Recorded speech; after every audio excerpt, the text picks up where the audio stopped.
একবার চার্জেই 50 বছর থাকবে এই মোবাইল ব্যাটারি। চলবে ক্যামেরাতেও। মিলবে কোথায়? পয়সার থেকেও ছোট আকারের নিউক্লিয়ার বা পারমাণবিক শক্তির ব্যাটারি তৈরি করেছে চীনের বেটাভোল্ট টেকনোলজি। ছোট এই ব্যাটারি স্মার্টফোনে ব্যবহার করা যাবে। বেটাভোল্টের দাবি, একবার চার্জ করে টানা 50 বছর পর্যন্ত এই ব্যাটারি ফোন চালাতে পারবে। এটি দৈর্ঘ্যে 15 মিলিমিটার ও চওড়ায় 15 মিলিমিটার। ব্যাটারিটির পুরুত্ব 5 মিলিমিটার। বেটাভোল্ট টেকনোলজির জানিয়েছে, পারমাণবিক শক্তির ব্যাটারি তৈরির কার্যক্রম এখনও পরীক্ষামূলক পর্যায়ে রয়েছে। প্রাথমিকভাবে স্মার্টফোন ও ড্রোনের জন্য বাণিজ্যিকভাবে এ ব্যাটারি তৈরি করা হবে।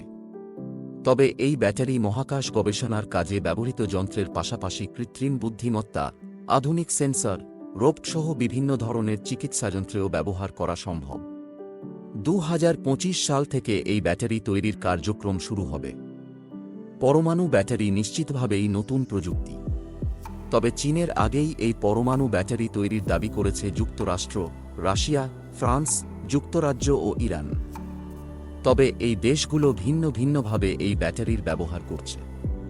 জানা গিয়েছে, বেটাভোল্টের পারমাণবিক শক্তির ব্যাটারি থেকে আগুন লেগে যাওয়ার বা বিস্ফোরণের কোনো শঙ্কা নেই। শুধু তাই নয়, হিমাঙ্কের নিচে -60 ডিগ্রি তাপমাত্রা থেকে সর্বোচ্চ 120 ডিগ্রি সেলসিয়াস পর্যন্ত তাপমাত্রাতেও কাজ করতে পারবে ব্যাটারিটি। আর তাই নতুন এ ব্যাটারি তৈরি করা সম্ভব হলে তা ইলেকট্রনিক যন্ত্র চার্জিংয়ে বিপ্লবের সূচনা করবে বলে ধারণা করা হচ্ছে। এর ফলে চার্জার ও বহনযোগ্য পাওয়ার ব্যাংক ব্যবহারের প্রয়োজনীয়তা ফুরিয়ে যাবে। এমনকি অতিরিক্ত চার্জ দেওয়ার ফলে লিথিয়াম আয়ন ব্যাটারির ক্ষতি হওয়ার শঙ্কাও কমে যাবে।